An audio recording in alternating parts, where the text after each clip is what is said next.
یہ بزم مسالمہ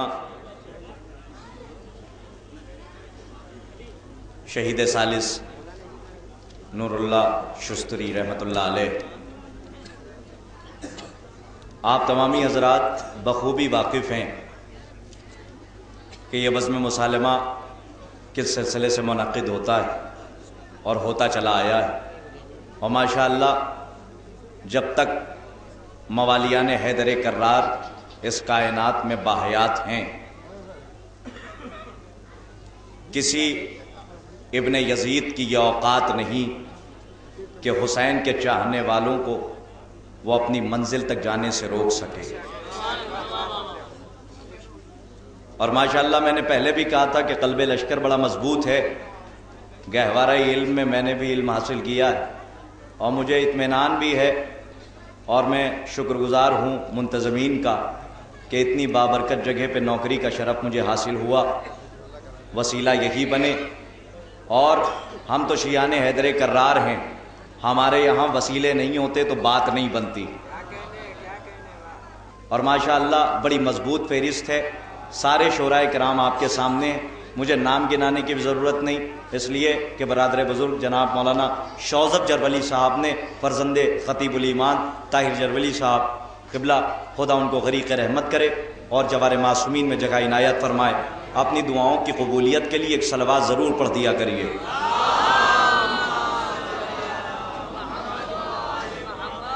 صبح سے لے کر اب تک صرف اور صرف آپ نے ذاکرین کو سنا، مفکرین کو سنا، محققین کو دیکھا، اور اب وہ نثر کے موتی فکر کی ڈور میں پرو کے ایک تسبیح مرتب ہوتی ہے جسے نظم کی شکل دی جاتی ہے، جو نایاب گوہر آپ کے سامنے ہے، اور مجھے تعارف کی ضرورت نہیں، اس لیے کہ اس کے اندر اور میری فہرست میں کوئی ایسا شاعر نہیں کہ جس کا تعارف کرایا جائے، اور اگر وہ شخصیت محتاج تعارف نہ ہو اور اس کا تعارف کرایا جائے تو یہ سوء ادب بھی ہوتا ہے۔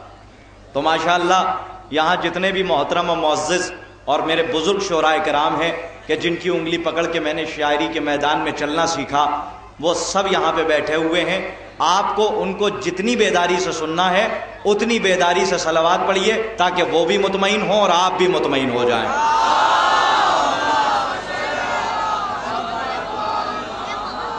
بس تھوڑی دیر آپ میرا ساتھ دے دیجئے تو ایک موقع اور ایک محل ہوتا ہے، اس موقع اور محل کی نزاکت کو دیکھ کے میں ایک نایاب موتی اپنی فہرست کا آپ کی معتبر فکر کی عدالت میں پیش کر دوں گا، لیکن صبح سے لے کر اب تک آپ نے صرف ایک ذات کا تذکرہ کیا اور سنا، اور وہ ذات ہے ذات علی ابن ابی طالب علیہ السلام۔ بس دو تین فقرے سنیے گا، اور ماشاءاللہ ہم تو راتوں کو اس لیے جاگا کرتے ہیں تاکہ یزید کی اولادیں دیکھ لیں کہ حسین کے حر کیسے ہوتے ہیں۔ نہیں میرا جملہ پہنچنا چاہیے تاکہ تھوڑا سا آپ بیدار ہوں، اور مجھے بھی مطمئن آپ کر دیجئے تاکہ آسانی سے شعراء کرام کو آپ کی عدالت میں یکے بعد دیگرے میں پیش کرتا جاؤں۔ علامہ شبلی نعمانی کی بارگاہ میں کسی نے آ کے سوال کیا کہ یہ بتائیے کہ مولائے متقیان کے بارے میں آپ کا کیا کہنا ہے؟ علامہ شبلی نعمانی نے بس یہیں سے آپ کو میرا ساتھ دینا ہے، آمادہ ہو جائیے، اور یہیں سے آپ کی ڈیوٹی شروع ہو جاتی ہے۔ تو علامہ شبلی نعمانی کے پاس آ کے کسی نے سوال کیا، دیکھ رہے ہیں ماشاءاللہ کتنی مرتب تسبیح ہے، مرحبا زندہ باد، خدا ایسے موتیوں کو اور ایسی تسبیح کو قیامت تک سلامت رکھے، اور وہ دن آئے کہ ہم ممبر پہ خود وارث ممبر کی زبانی ذکر کربلا سنیں۔ صلوات پڑھیے آپ حضرات بآواز بلند۔ اب یہاں سے میرے ساتھ ہو جائیے، بس دو جملے سنیے گا، میں خطیب بحیثیت خطیب سن لیجئے، بحیثیت ناظم سن لیجئے، بحیثیت ذاکر سن لیجئے، بحیثیت طالب علم سن لیجئے، اور اس کے بعد ڈاکٹر صاحب کو آپ کے حوالے کر دوں۔ علامہ شبلی نعمانی سے کسی نے آ کے پوچھا کہ یہ بتائیں کہ علی کے بارے میں آپ کا کیا کہنا ہے؟ علامہ شبلی نعمانی نے کہا کہ کس علی کی بات کرتا ہے؟ وہ علی جو نون والقلم ہے، وہ علی جو دین کا عالم ہے، وہ علی جو قاطع ظلم و ستم ہے، وہ علی جو راہ حق کا قدم ہے، وہ علی جو صراط مستقیم کریم ہے، وہ علی جو قلب سلیم ہے، وہ علی جو راہ مستقیم ہے، وہ علی تو تاجدار حلقہ ہے، وہ علی جو نصیریوں کا خدا ہے، وہ علی جو شاہ لاپتہ ہے، وہ علی جو سید العرب ہے، وہ علی جو نصیریوں کا رب ہے، وہ علی جو کلیوں کی چٹک، وہ علی جو پھولوں کی مہک، وہ علی جو سبز کی لہک، وہ علی جو چڑیوں کی چہک۔ ایک مرتبہ علامہ کا جملہ سنیے گا، اور نتیجے پہ سب کو بولنا واجب ہے، اس لیے کہ وہ جگہ اور ہوتی ہے جہاں خدا حکم دے دیتا ہے مریم یہ اس قابل نہیں کہ ان کے سامنے کلام کیا جائے، اس لیے کہ وہ معصومہ ہیں اور وہ کسی غیر معصوم سے اور کسی منافق سے کلام نہیں کر سکتی۔ یہاں تو ماشاءاللہ آپ بھی علی والے، میں بھی علی والا، یہاں پہ مریم کی سنت کو باہر رکھیے اور یہاں پہ میسم کی طرح دار پہ چڑھ کے بولنے کے عادی ہو جائیے۔ اور آپ سنیے، علامہ قصیدہ پڑھ رہے تھے، سوالی مطمئن ہو کے سن رہا تھا، علی نون والقلم، علی دین کا عالم، علی قاطع ظلم و ستم، علی راہ حق کا قدم، علی صراط مستقیم، علی قلب سلیم، علی باد نسیم، علی صراط مستقیم، علی سید العرب، علی نصیریوں کا رب، علی کلیوں کی چٹک، علی پھولوں کی مہک۔ ایک مرتبہ علامہ کہتے ہیں، علامہ کا جملہ سنیے گا، علامہ کہتے ہیں کہ جب میری فکر کا قید خانے کا دروازہ کھول کے ایک مرتبہ فکر کا طائر فضائل علی کی ثریا پہ جا کر علی کی زیارت کرتا ہے تو ایک مرتبہ کہتا ہے علی وجہ اللہ، علی عین اللہ۔ ارے کہاں ہے میرا مجمع؟ ذرا جاگ دیا آئیے میرے ساتھ، علی وجہ اللہ، علی عین اللہ، علی عزن اللہ، علی نفس اللہ۔ ایک مرتبہ سوالی نے روک کے پوچھا کہ علامہ اتنے فضائل کا میں بیان کرتے کرتے تھک جاؤں گا، لیکن علی کے فضائل کم نہیں ہو سکتے، بس اتنا سمجھ لے کہ علی کے فضائل اتنے ہیں کہ شاید یہی وجہ تھی کہ جب امریکہ کے سائنٹسٹوں نے علی کی کتاب نہج البلاغہ کھول کے بند کر دی، کسی نے سوال کیا تو نے پوری کتاب نہ پڑھی؟ ایک مرتبہ اس نے عارفانہ نگاہ سے کہا کہ کسی نے عارف بن کے علی کی کتاب پڑھ لی، وحشی سے انسان ہو گیا، انسان سے مسلمان ہو گیا، مسلمان سے سلمان ہو گیا۔ نا تھوڑا سا جاگ دیے میرے ساتھ تاکہ نتیجے تک پہنچاؤں۔ کوئی وحشی سے سلمان ہو گیا، کوئی وحشی سے انسان ہو گیا، انسان سے مسلمان ہو گیا، مسلمان سے سلمان ہو گیا، بیزر سے ابوذر ہو گیا۔ اور ایک ایسا بھی کوئلہ تھا، ایک ایسا بھی کوئلہ تھا کہ جو افریقہ سے آیا تھا، شہزادی کی خدمت نے اسے سونا بنا کے رکھ دیا، اسے سونا بنا کے رکھ دیا۔ اور جب شہزادی کی بارگاہ میں آئی تو ان کی زبان کہیں اور رہ گئی، ان کی زبان کے اوپر اب جو باتیں ہوتی ہیں تو قرآن کی آیتوں سے ہوتی ہیں۔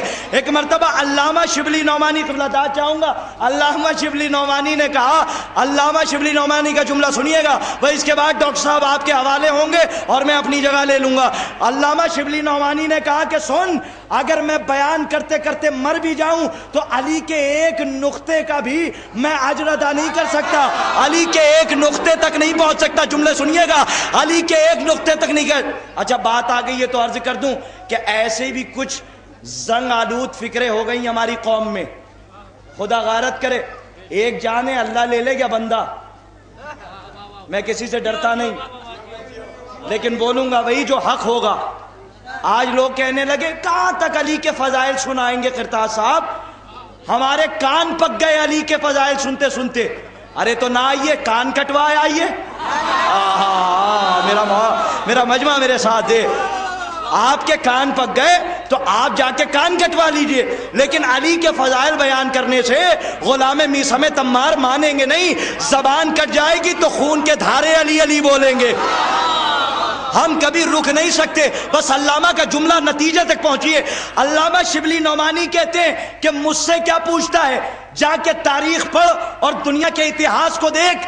جب امریکہ کے سائنٹسٹوں نے علی کی کتاب نہج البلاغہ پڑھی تو برجستہ ایک سائنٹسٹ کہتا ہوا اٹھا کہ اس کتاب کو پڑھنے کے بعد میری ناقص فکر کی جھولی میں علی کے لیے دو ہی تصور پیدا ہوئے، یا تو کائنات یہ کہے کہ کائنات علی نے بنائی۔ مجمع تھوڑا اور ساتھ دے میرا، نا ابھی بھی بیدار نہیں ہوئے آپ پوری طریقے سے تاکہ میں مطمئن ہو کے ڈاکٹر صاحب کو آپ کے حوالے کر دوں۔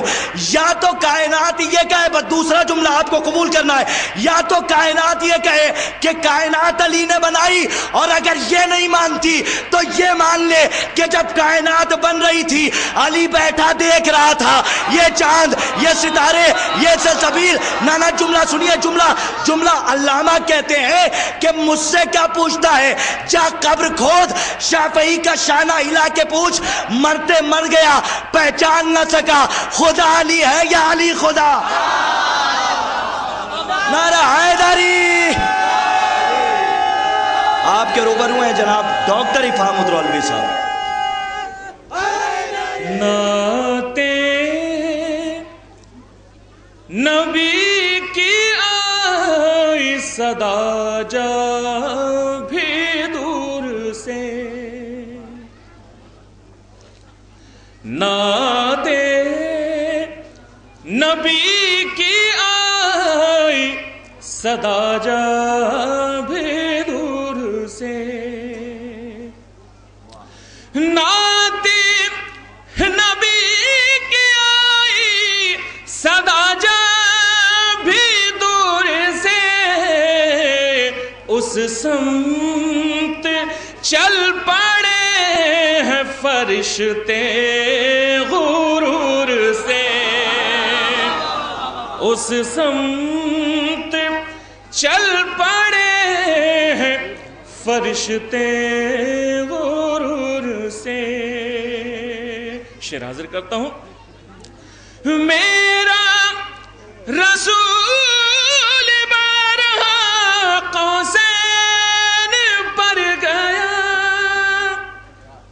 میرا رسول بارہا قوسین پر گیا، موسیٰ تو آگے جا نہ سکے کوہ طور سے، موسیٰ تو آگے جا نہ سکے کوہ طور سے، موسیٰ تو آگے جا نہ سکے کوہ طور سے۔ اور جو نعت پاک کا جو ایک حق ہے وہ یہ شعر حاضر کرتا ہوں۔ نعت نبی تو بس ابو طالب کی دین ہے، نعت نبی تو بس ابو طالب کی دین ہے، ورنہ یہ نعت پاک پرے تھی شعور سے، ورنہ یہ نعت پاک پرے تھی شعور سے، ورنہ۔ نعرہ صلوات ارشاد فرمائیے۔ ایک مطلب چند اشعار حاضر کرتا ہوں نعت پاک کے حوالے سے۔ نعرہ صلوات ارشاد فرمائیے۔ ایک اور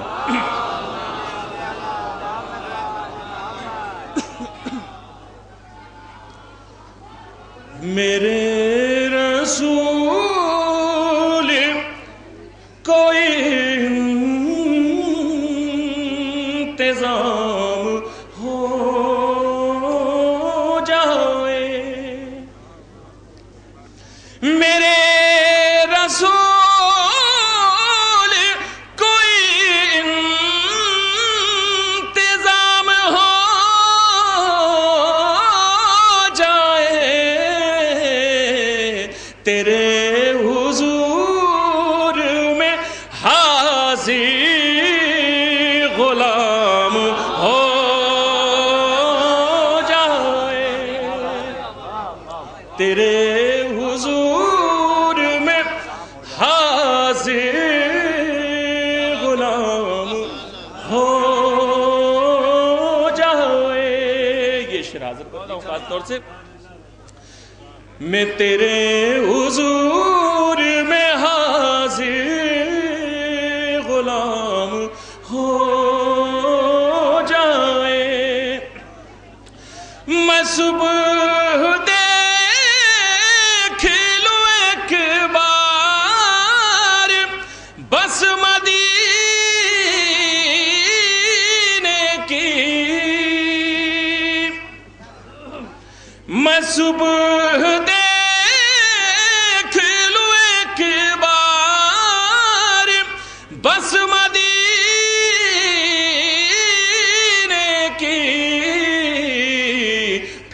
اس کے بعد ان آنکھوں کی شام ہو